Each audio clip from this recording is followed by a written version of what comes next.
Assalamualaikum, halo semuanya, saya Ida akan menjelaskan analisis fundamental saham ITMG. Histori atau sejarah ITM. Di sini terdapat tahun dan juga riwayat singkat yang intinya menunjukkan kalau ITM selalu memiliki riwayat yang baik, sejarah yang baik, dan tidak pernah tercatat hal yang buruk atau pemberitaan yang buruk. Kemudian di sebelah kirinya terdapat gambar lokasi penambangan yang dimiliki oleh ITM. Kalau kita lihat cukup banyak ya, cukup mendominasi di wilayah Indonesia yang digambar oleh warna biru. Bidang usaha ITMG. Kita sebagai investor harus mengetahui bidang usaha apa yang kita danai. Kemudian dari mana usaha yang kita danai itu mendapatkan income. Segmen usahanya seperti apa? Untuk ITMG, bidang usahanya bergerak di bidang tambang batubara. Untuk income-nya dapat dari penjualan batubara. Segmen usahanya selain dipasarkan di Indonesia, juga diekspor ke Cina, Jepang, dan beberapa negara lainnya. Komposisi pemegang saham. Prinsip sejatinya, komposisi masyarakat harus kurang dari 50%. Karena kalau masyarakat lebih dari 50%, akan muncul pertanyaan nih, siapa yang sebenarnya memiliki dan mengendalikan perusahaan. Jadi penting untuk perusahaan memegang kendali lebih banyak dibandingkan masyarakat. Pastikan jajaran atau petinggi di perusahaan punya track record yang baik. Jangan sampai ada yang pernah terlibat atau melakukan penipuan pembukuan dan kejahatan keuangan lainnya. Membandingkan rasio keuangan harus apple to apple. Jika perusahaan bergerak di bidang tambang batubara, maka harus dibandingkan dengan perusahaan sejenis lainnya. Yang pertama ada PER. Makin kecil, makin bagus. Tapi jangan sampai minus, karena itu menunjukkan perusahaan mengalami kerugian. Terlihat di tabel, PER terkecil ada di ITMG. Yang kedua, PBVR. Makin kecil, makin bagus. Jika PBV sama dengan 1, artinya harga saham sudah dijual sesuai modal perusahaan. Kalau kita lihat ITMG yang 1,22 kali, itu berarti saham ITMG dijual 22% lebih tinggi dari modal perusahaan. Untuk ADRO yang paling kecil 0,71 kali.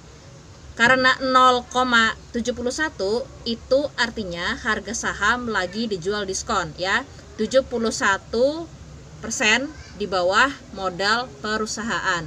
Yang ketiga ada ROI. Makin tinggi makin bagus. ROI tertinggi ada di ITMG. Yang keempat DIR. Makin kecil makin bagus. Yang paling kecil terdapat di HRUM. Sementara ITMG berada di peringkat kedua.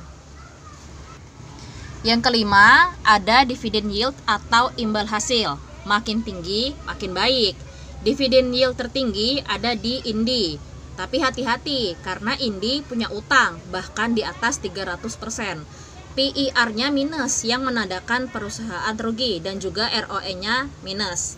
Untuk peringkat kedua, dividend yield terletak pada ADRO, sementara ITMG berada di posisi ketiga. ITMG adalah saham sektor komoditas batubara. Naik turun net income-nya atau laba bersihnya dipengaruhi oleh pergerakan harga batubara. Jadi dimaklumi kalau net income-nya fluktuasi. Untuk revenue, ITMG mengalami kenaikan omset dari 2016 sampai 2018. Setelah itu, dari 2018 sampai 2021 per Maret mengalami penurunan. Sementara untuk net profit margin juga mengalami penurunan dari 2017 sampai 2020, yang mana penurunannya lebih dari 50%. Itu menunjukkan atau itu berarti bahwa perusahaan tidak cukup mampu dalam meminimalkan beban-beban operasional. Pilih saham yang ekuitas atau modalnya lebih tinggi daripada liabilitas atau utangnya. Terlihat di grafik, liabilitas ITMG lebih rendah dibanding ekuitasnya. Ini berarti ITMG aman. Perlu juga diketahui, prinsip ekuitas lebih tinggi dari hutang tidak berlaku untuk saham di sektor perbankan. karena semua dana dari masyarakat dianggap hutang. Jadi wajar jika bank liabilitasnya tinggi. Semakin tinggi cash reserve atau cadangan kas, maka semakin bagus. Artinya perusahaan punya duit kas untuk membangun usahanya, untuk bayar hutang, dan lain-lain. Kita lihat dari IPS. IPS itu tiap tahun harus bertambah atau bertumbuh. Untuk ITMG dimaklumi lagi karena fluktuasinya disebabkan pergerakan harga batubara. Kemudian ada DPS. Saya suka perusahaan yang bagi-bagi dividen, karena itu nunjukin kalau perusahaan peduli terhadap investor. Selain lihat DPS, kita juga perlu lihat DPR-nya. Nah, gimana nih dengan ITMG? Kok bisa DPR-nya sampai 100%? Sebenarnya, dividen tergantung kemampuan perusahaan. Selama perusahaan mampu, selama cadangan kasnya banyak dan hutangnya sedikit, jadi perusahaan nggak terlalu butuh tambahan duit dari laba. Kas rasio versus DIR. Kas rasio di atas 100% udah bagus. Kita lihat kas rasio ITMG itu 127,76%. DIR-nya 35,65%. Itu berarti walaupun ITMG semisalnya nggak dapat uang, dia masih bisa lunasin utangnya. Kesimpulannya yang pertama, produk saya mempertimbangkan untuk memilih yes.